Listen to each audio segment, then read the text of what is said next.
ፍቅርዬ የኔ ፍልቅልቅ ማለት ነው። ዛሬ ደግሞ አምሮባት እንደዚህ ህፃን ምጥጥዬ ሆና ልክ እንደ ልጇ ውብ ሆና መታለች። እንግዲህ እንደምታዩት ማለት ነው የኔ ፍልቅልቅ።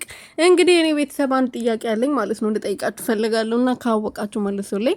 ባለፈው እንግዲህ ያው አቡዬ ቤት ገብታ ከፉአድ ጋር ሲያወሩ የነበረው ነገር አይታችኋል፣ ሁላችሁም ሰምታችኋል። ትላንትና ማታ ግን የፍቅር ዩቱብ እንትን ስሙ ተቀይሯል።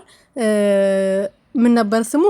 የሆነ ቲቪ ነው የሚለውና ማታት ቪዲዮ ተለቆበት ነበር። የፍቅርዬ ቪዲዮ ደግሞ እንዳለ እንትን ተደርጓል ማለት ነውና ምን ተፈጠረ? ምን ላይ ደረሰችና ነው ፍቅርዬ ዝም ያለችው? አቢባዬ በቀጣዩ እንናገራለን ብሎ ነበር ያን ቀን። ሁሉም ሰው ያውቃል ምን ላይ እንደደረስን፣ ሁሉም ነገር እንጨርሳለን ምናምን ብሎ ነበርና በዛው ጠፍቷል። ለማንኛውም ፍቅርዬ ብቻ ደና ሰላም ትሆንልን፣ ልጇ ደና ትሆንላት፣ ፈጣሪ ጠብቃት። ሰላም ሰላም ቤተሰብ እንዴት ናችሁ? ደና ናችሁ ወይ?